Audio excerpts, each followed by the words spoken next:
my experiences growing up in a haunted house. Deleted author. This is my experience of growing up in a haunted house. For me, it was normal. It was just part of my life. But to other people, the house was terrifying.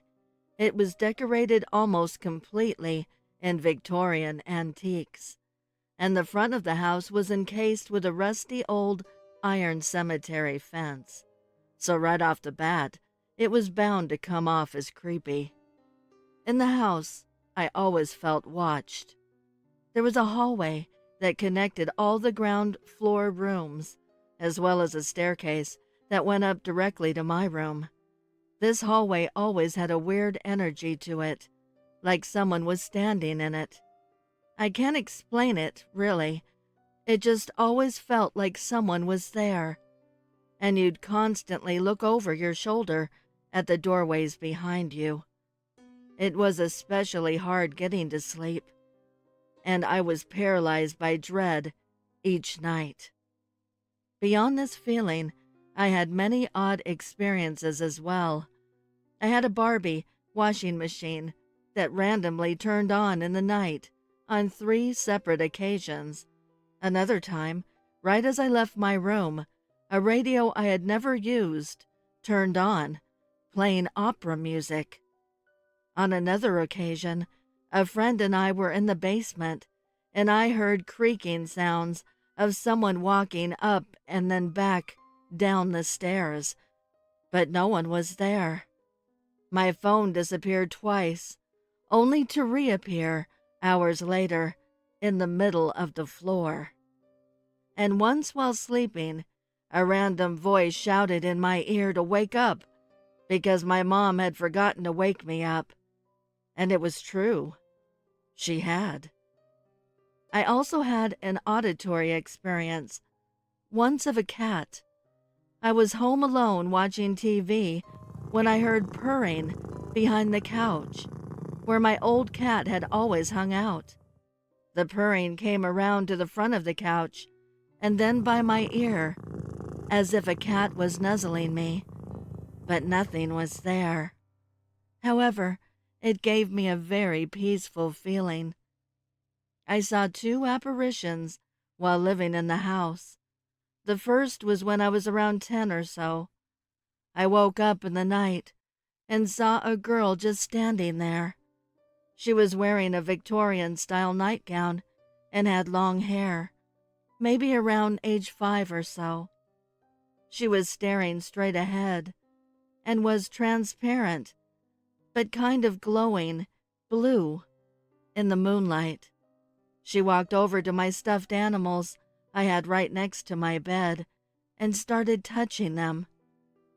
"Do you like my toys?" I asked her. She immediately seemed spooked, like she hadn't seen me there before, and ran towards the door, disappearing before she got to the hallway. It sounds scary, but it really wasn't, and I went back to sleep. I saw the second apparition when I was around 18.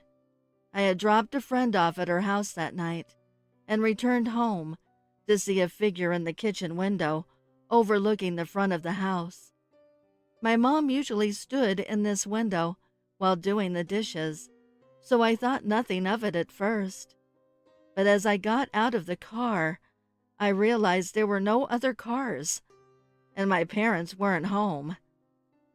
I got back in my car and called them to come home.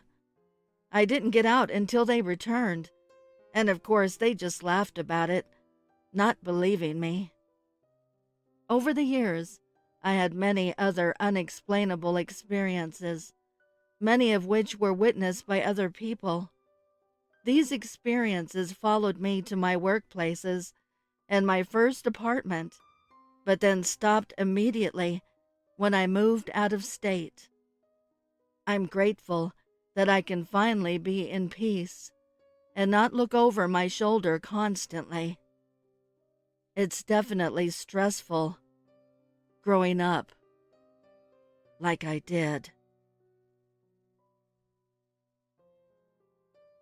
The Haunted Farmhouse Anonymous author.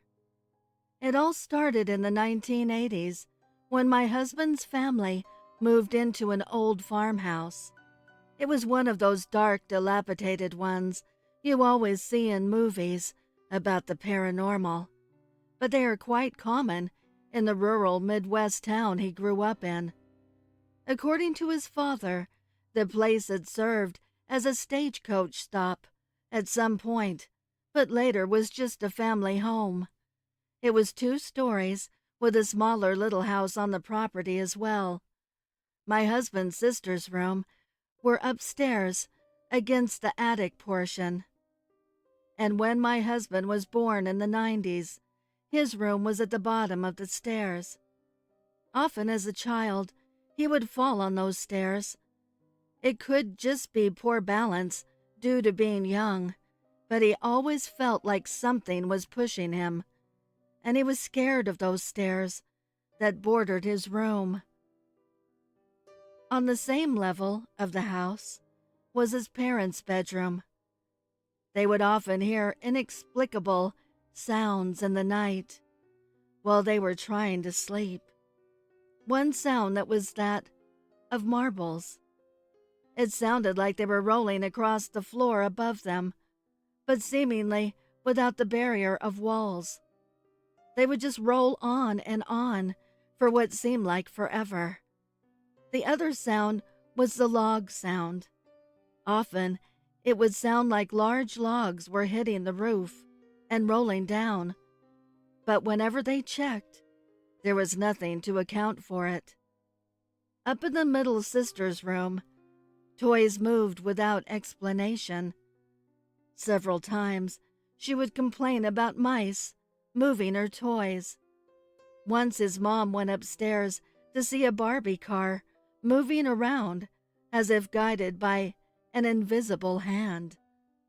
Time to time, there would be whispers heard in the attic as well. My husband's mom was religious and prayed for the spirits to leave. Things seemed to calm down for a while, but the family soon decided to leave, not just because of these happenings, but due to hostile neighbors as well.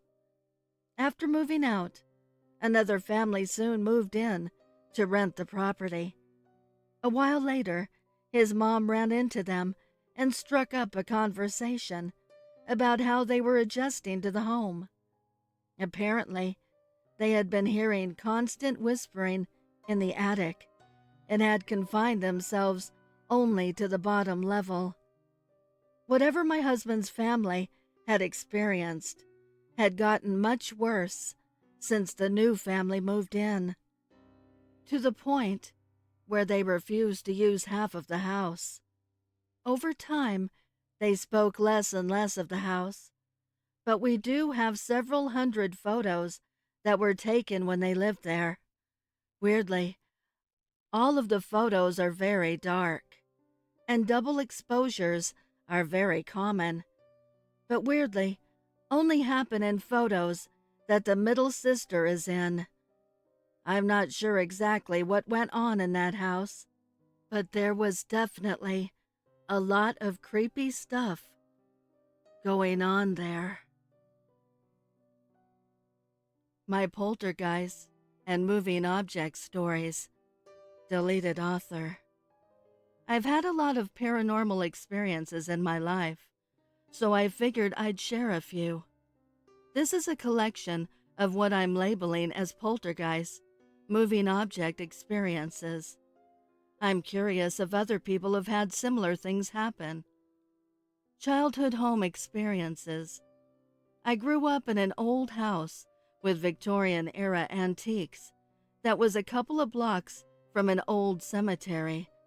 I had a lot of bizarre happenings there, including seeing 2 full-body apparitions.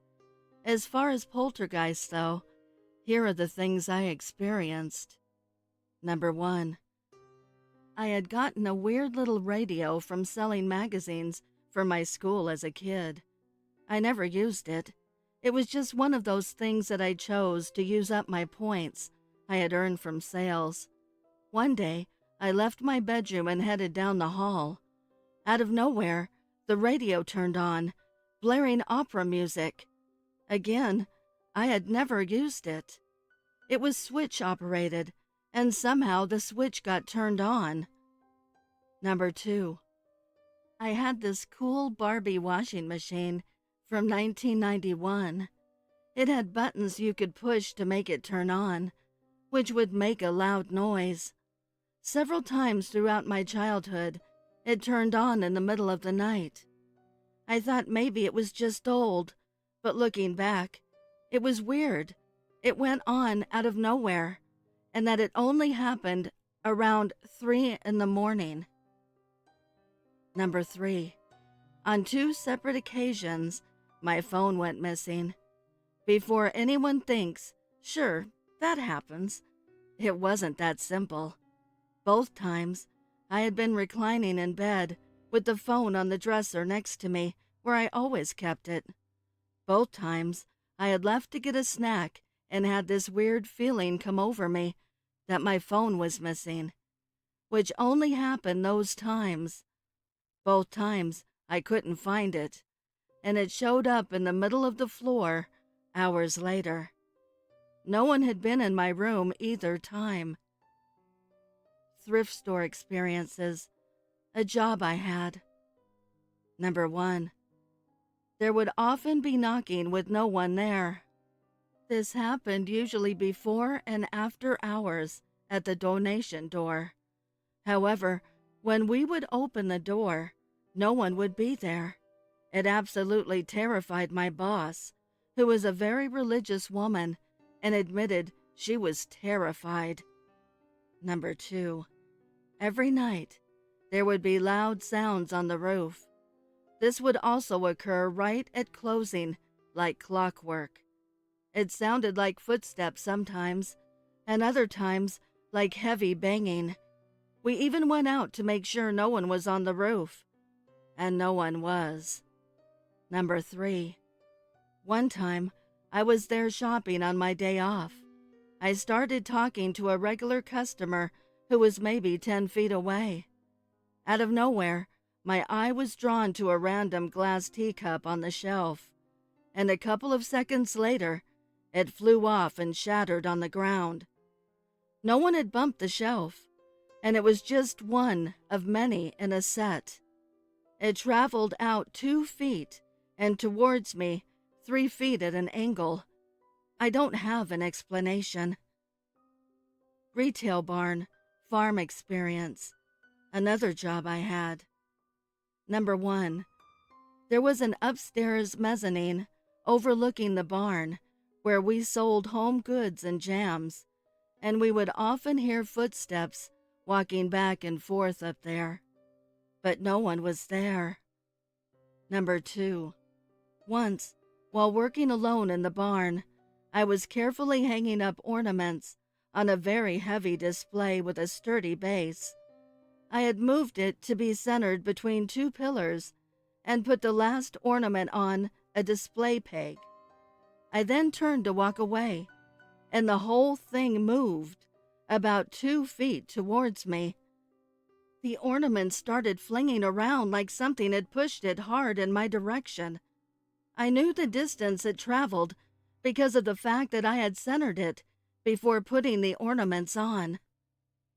The Congress Plaza Hotel, Chicago, Illinois. Number 1. I stayed at the Congress Plaza several years back when visiting Chicago. At the time, I didn't know it was considered Chicago's most haunted hotel. I just knew it was in a good location and had cool historic features. The staff put me and my partner on a floor where it didn't seem like anyone else was staying. We got to the room around 8 p.m. and started to get settled when I heard hard knocking on our door. I thought maybe it was a cleaning person, so I looked out the peephole, but saw no one. I opened the door, and there was no one in the long hallway. There was nowhere near enough time for someone to have made it around the corner, and there were no footsteps or voices. Current house. This actually happened last year. My partner's mom passed away a few years ago, and while we were looking at our little pink Christmas tree, I said to my partner how I wish she could be here for the holidays. At the end of the night, we turned off all the Christmas lights, like usual, and went to bed. When we came home from work the next day, the lights on the little pink tree were on. This was a tree that needed to have one of those push switches activated to be turned on, which couldn't have happened on its own due to the sheer force needed. I like to think maybe it was their mom saying hello. Anyways, those are some of my stories. I hope you enjoyed. A Feline Friend, anonymous author. Growing up, I had a few different pets. 3 dogs, a chameleon, a goldfish, and my tabby cat, who I'll call her Jay. Jay and I weren't always on good terms. She was already an adult when I was born, so she had to deal with me when I was an annoying kid, giving off way too much energy for her calm, older demeanor. Over time, though, we became friends. Jay was with me through my teenage years until she suddenly passed away one day. I remember finding her on the floor mid-meal and wrapping her up in a towel. Jay had been in my life since birth. She had been the one animal constant I'd had my whole life. She lived a good life, though. When she wasn't warming up at the heater behind the couch, she was roaming our 3 levels or exploring the neighborhood. She made it without any health problems to the ripe old age of 19, and for that, I have no regrets. With how she passed, though, there was no goodbye. It was sudden and unexpected. I often thought of her when looking out the window at her grave below the trees. I wondered if her soul was living on somewhere. Then one day, a cat spirit visited. It was a day like any other day. I was off school for summer vacation in college, and my family members were off working, so it was a perfect day to just lay back on the couch and binge-watch TV. As I flipped through the channels mid-commercial, I suddenly heard what sounded like faint purring. Confused, I muted the TV. However, the purring continued. I turned my head and realized that the purring was coming from behind the couch. The same couch Jay had laid behind at the heater. At this moment, the purring grew louder. It seemed to move from behind the couch to right in front of me and then right in my ear. It was like a cat was getting on the couch to nuzzle me. I felt a warm sensation take me over, a very relaxing energy, and then gone. It was over within about 15 seconds. I don't know for sure that it was Jay, but I certainly can't help but wonder. She was the only cat we ever had at that house, and the purring came from her favorite spot. I hoped that it was her, and that she was coming to give me that missed chance at goodbye. Wherever she is now, I feel that she is happy. I would like to give a heartfelt thank you to the special friends of the channel for your overwhelming generosity. If you would like to support the channel, the link is below in the description. Also, please send me your stories and poems to duchessofdarkness27@gmail.com. You can also find me on Instagram at duchess.ofdarkness and Twitter at duchessofdarkn2. I want to thank all my listeners for your kindness, your encouragement, and your support. It means the world to me. Thank you for joining me Until next time.